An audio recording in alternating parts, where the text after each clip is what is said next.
دوسرا باب یعنی کہ سیکنڈ چیپٹر۔ ویسے باب کا میننگ تو دروازہ ہوتا ہے، لیکن division of a book is called باب، یا یوں کہہ لیں کہ چیپٹر، دوسرا چیپٹر۔ اور اگلا ورڈ ہے فقہ۔ اسے کیا پڑھتے ہیں؟ فقہ۔ فقہ کا مطلب وہ ہوتا ہے کہ جب ہم اسلام کے احکام کے بارے میں پڑھتے ہیں کہ اسلام نے کس چیز کو کرنے کو کہا ہے، کس چیز کو نہیں کرنے کے لیے کہا ہے، کس چیز سے روکا ہے، کس چیز کی اسلام نے اجازت دی ہے، یا یوں کہہ لے شریعت یا اسلامک لا، یا ایک ورڈ ہے اسلامک جورسپریڈنس۔ تو آج کا ہمارا سبق ہے دوسرا باب یعنی کہ سیکنڈ چیپٹر فقہ، اور عبادت کے متعلق مسائل۔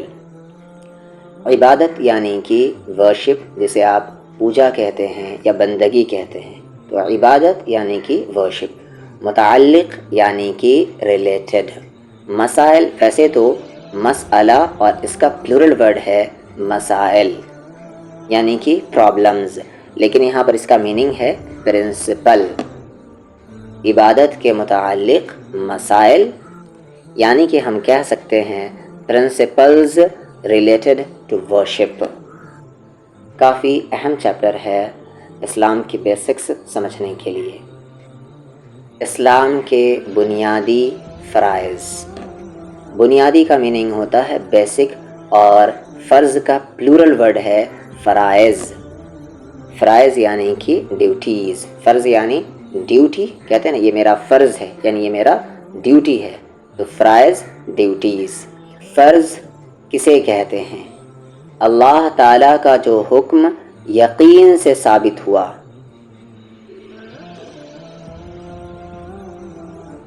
فرض کسے کہتے ہیں؟ اللہ تعالیٰ کا جو حکم یقین سے ثابت ہو اسے فرض کہتے ہیں۔ یعنی کہ اللہ تعالیٰ کے جو آرڈر یقین سے، کسی بھی طرح کا اس میں کنفیوژن نہیں ہو کہ یہ کرنا ہے کہ نہیں کرنا ہے، یقین سے ثابت ہو، اسے ہم کیا کہتے ہیں؟ فرض کہتے ہیں۔ جیسے نماز کا پڑھنا کیا ہے؟ فرض ہے، یقین کے ساتھ یہ چیز ثابت ہے۔ کوئی نہیں کہتا کہ نماز پڑھنا چاہیے یا اس کو نہیں پڑھنا چاہیے، بلکہ ہر ایک یہی کہتا ہے کہ نماز فرض ہے اور مسلمان کی پہچان ہے، اسے پڑھنا مسلمان کی ڈیوٹی ہے۔ فرض کے ادا کرنے سے ثواب ملے گا یعنی کہ ریوارڈ ملے گا، اور چھوڑنے سے سخت عذاب ہوگا، سخت پنشمنٹ ملے گی۔ کسی ایک فرض کا بھی انکار کرنا کفر ہے۔ یعنی کہ اگر کوئی شخص یہ کہتا ہے کہ نماز فرض نہیں ہے یا نماز جیسی کوئی چیز نہیں ہوتی، تو وہ مسلمان ہی نہیں ہے، وہ مسلمان کی کیٹیگری ہی سے باہر نکل گیا۔ تو فرض کا انکار کرنے والا کافر ہو جاتا ہے، اور فرض کا چھوڑنے والا سخت عذاب کا مستحق ہوتا ہے۔ اگلا جو ٹرم ہے واجب کسے کہتے ہیں؟ تو اللہ تعالیٰ کا جو حکم، جو آرڈر فرض کے قریب ہے، یعنی فرض کے قریب ہے، اسے ہم واجب کہتے ہیں۔ فرض نہیں ہے لیکن فرض کے قریب ہے، اسے ہم کیا کہتے ہیں؟ واجب کہتے ہیں۔ واجب کا کیا حکم ہے؟ تو واجب کے ادا کرنے پر ثواب ملے گا اور چھوڑنے پر عذاب۔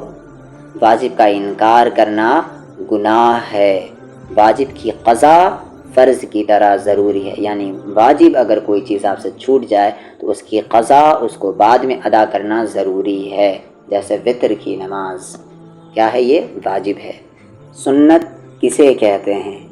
ہمارے پیغمبر یعنی کہ میسنجر، ہمارے پیغمبر حضرت محمد صلی اللہ علیہ وسلم نے جن طریقوں کی تاکید کی، یعنی کہ جن طریقوں پر ایمفیسس کیا یا اکثر خود اس پر پابند رہیں یا ان کو پسند فرمایا، انہیں سنت کہتے ہیں۔ سنت کا کیا حکم ہے؟ تو سنت کے ادا کرنے پر ثواب ملے گا، ریوارڈ ملے گا، اور آخرت میں حضرت نبی کریم صلی اللہ علیہ وسلم کی شفاعت نصیب ہوگی، یعنی محمد صلی اللہ علیہ وسلم اس کے سائڈ سے کھڑے رہیں گے، شفاعت نصیب ہوگی، اس کے لیے سفارش کریں گے اللہ کے سامنے۔ سنت کا انکار کرنے والا شخص گنہگار اور حضرت نبی کریم صلی اللہ علیہ وسلم کی شفاعت سے محروم ہوگا، اور یہ بہت بڑی بدنصیبی ہوگی۔ نفل کس کو کہتے ہیں اور اس کا کیا حکم ہے؟ جس کام کی فضیلت ہم کہتے ہیں گریٹنس کو، بڑائی کو، خوبی کو، نیکی کو، جس کام کی فضیلت شریعت میں، شریعت یعنی کہ اسلامک لا، اس ورڈ کو یاد رکھیں، بار بار ریپیٹ ہوگا، جس کام کی فضیلت شریعت میں ثابت ہو اس کے کرنے پر ثواب اور چھوڑنے میں عذاب نہیں، اسے ہم کیا کہتے ہیں؟ نفل کہتے ہیں۔ اگلا ورڈ ہے مباح، کس کو کہتے ہیں اور اس کا حکم کیا ہے؟ جس کا کرنا اور نہ کرنا دونوں برابر ہوں، یعنی کرنے میں ثواب نہ ہو اور نہ کرنے میں کوئی گناہ نہ ہو اور کوئی عذاب نہ ہو، مثلا گھڑی پہننا وغیرہ۔ گھڑی پہننے سے نہ کوئی ثواب ہے اور نہ کوئی عذاب، تو یہ کیسا عمل ہے؟ مباح ہے۔ حرام کس کو کہتے ہیں اور اس کا کیا حکم ہے؟ شریعت میں جس چیز کا منع ہونا یقینی ہو اور کرنا اگر یقینی ہو تو اسے ہم فرض کہتے ہیں، اور شریعت میں جس چیز کا منع ہونا یقینی ہو اس کا کرنے والا فاسق اور عذاب کا حقدار ہوتا ہے۔ فاسق ہم کہتے ہیں گنہگار کو، بدکار کو، حرام کار کو، یعنی حرام کام کرنے والا کیا کہلاتا ہے؟ فاسق۔ جیسے شراب پینا حرام ہے، حرام کار ہے وہ جو شخص شراب پیتا ہے، فاسق ہے، اس کا کرنے والا فاسق اور عذاب کا حقدار ہوتا ہے، اور انکار کرنے والا کافر ہو جاتا ہے۔ اگلا ورڈ ہے مکروہ تحریمی، کس کو کہتے ہیں اور اس کا کیا حکم ہے؟ جس کے کرنے کی ممانعت یعنی مناہی، جس کے کرنے کی ممانعت کسی یقینی دلیل سے ثابت نہ ہو اور جس کا انکار کرنے والا کافر نہیں۔ حرام کا انکار کرنے والا کافر ہو جاتا ہے، لیکن اس کا انکار کرنے والا کافر نہیں، مگر کرنے والا گنہگار ہوتا ہے۔ یہ جو مکروہ تحریمی ہے یہ حرام کے قریب ترین چیز ہے۔ جیسے اس کی مثال یہ ہے کہ بغیر کسی عذر کے با جماعت یعنی جماعت کی جو نماز ہے اس کو ترک کر دینا، یہ مکروہ تحریمی ہے۔ سونے چاندی کے برتنوں کو استعمال کرنا، چاندی کے زیورات وغیرہ پہننا۔ اگلا ہے مکروہ تنزیہی۔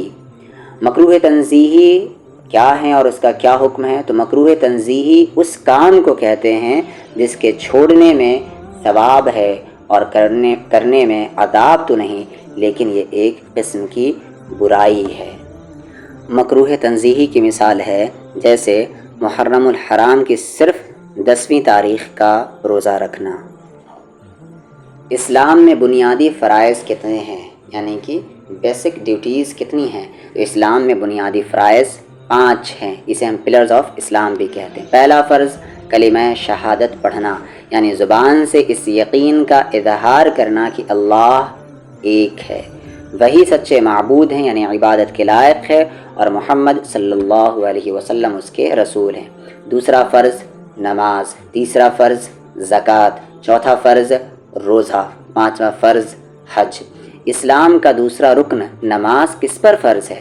نماز ہر سمجھدار بالغ مسلمان مرد عورت پر فرض ہے، پاگل پر نماز فرض نہیں، بچوں پر نماز فرض نہیں، لیکن بچے جب 7 برس کے ہو جائیں تو نماز میں لگا دینا، اور 10 برس کر ہو کر بھی نماز نہ پڑھیں تو مار کر نماز پڑھانا چاہیے۔ نمازیں کتنی فرض ہیں؟ 5 وقت یعنی فجر، ظہر، عصر، مغرب اور عشاء کی نمازیں فرض ہیں۔ نماز کب تک فرض رہتی ہے؟ نماز پوری زندگی کے لیے فرض ہوتی ہے۔ روزانہ 5 نمازیں عمر بھر پڑھتے رہنا چاہیے، نماز کا چھوڑنا جائز نہیں۔ اگر کھڑے ہو کر نماز پڑھنے کی طاقت نہ ہو تو بیٹھ کر، اور بیٹھ کر نہ پڑھ سکے تو لیٹ کر نماز پڑھنا چاہیے۔ نماز کی پہلی شرط بدن کا پاک ہونے سے کیا مراد ہے؟ یعنی نماز پڑھنے کے لیے کچھ شرط ہیں، کچھ کنڈیشن ہیں، یہ نہیں کہ جیسے چاہیں ویسے کھڑے ہو گئے اللہ کے سامنے۔ تو نماز کی پہلی شرط کیا ہے؟ بدن کے پاک ہونا۔ تو بدن کے پاک ہونے کا مطلب کیا ہے؟ بدن کے پاک ہونے سے مطلب یہ ہے کہ بدن پر کسی قسم کی نجاست یعنی کہ گندگی ناپاکی نہ لگی ہو۔ نجاست کی کتنی قسمیں ہیں، یعنی نجاست گندگی کتنے طرح کی ہوتی ہے؟ تو نجاست کی دو قسمیں ہیں، ایک حقیقی اور دوسری حکمی۔ نجاست حقیقیہ یا حقیقی کسے کہتے ہیں؟ تو وہ ناپاکی جو دیکھنے میں آ سکے، جسے ہم دیکھ سکے، نجاست حقیقیہ کہلاتی ہے۔ نجاست حکمیہ کسے کہتے ہیں؟ تو وہ ناپاکی جو شریعت کے حکم سے ثابت ہو مگر دیکھنے میں نہ آ سکے، اسے نجاست حکمیہ کہتے ہیں۔ جیسے بے وضو ہونا، غسل کی حاجت ہونا، ضرورت ہونا۔ نماز کے لیے کس نجاست سے بدن کا پاک ہونا شرط ہے؟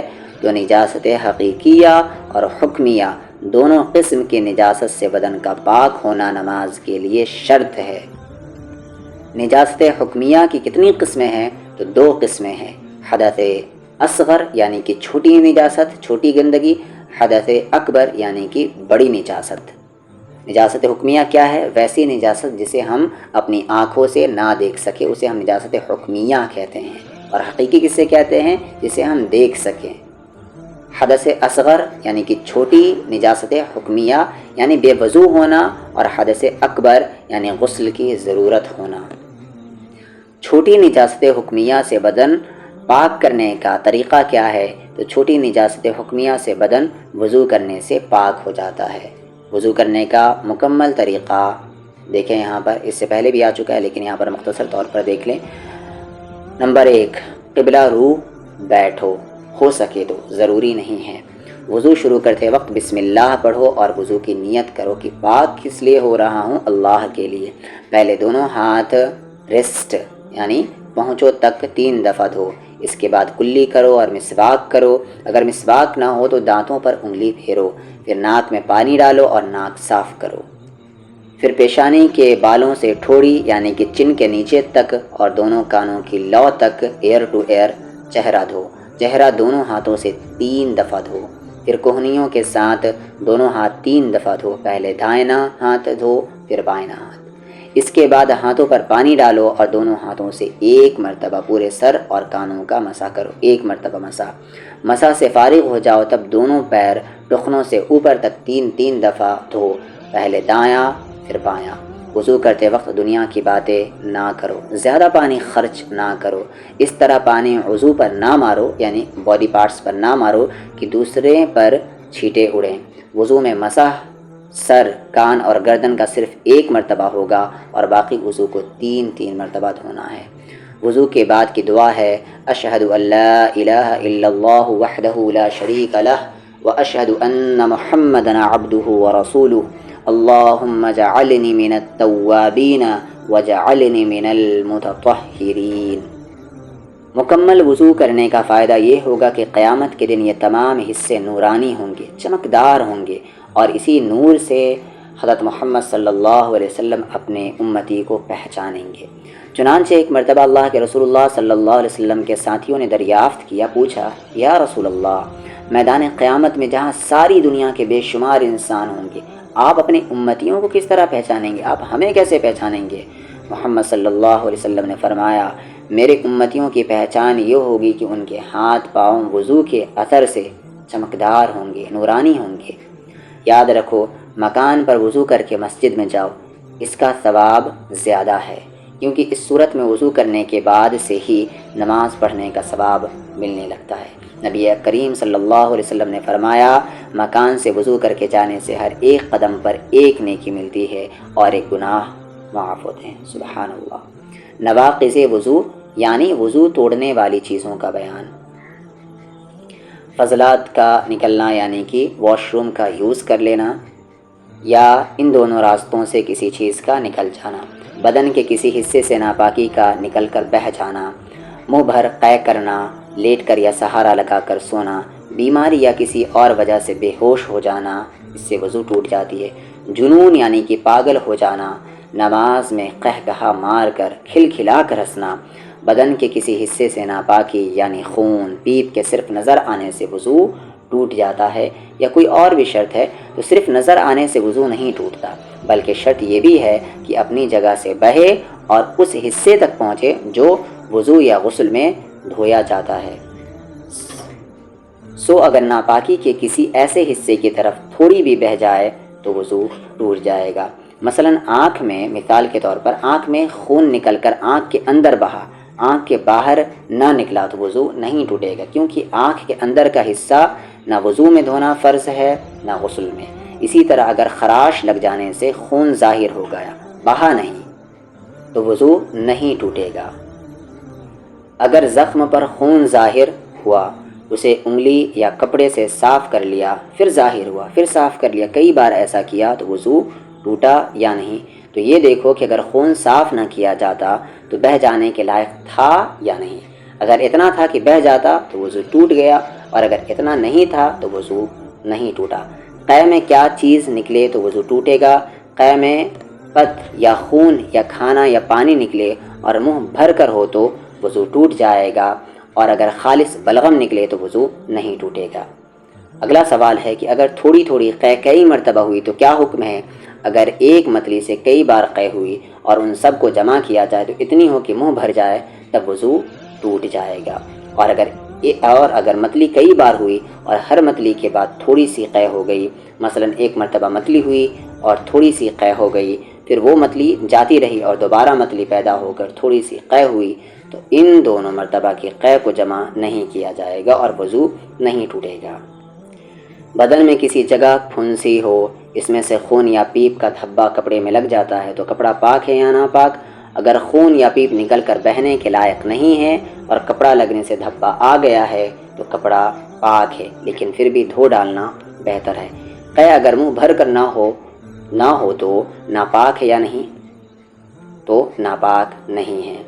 جونک نے بدن میں چمٹ کر خون پیا اور بھر گئی، یا مچھر یا کوئی کیڑے نے کاٹا تو اس سے وضو ٹوٹے گا یا نہیں؟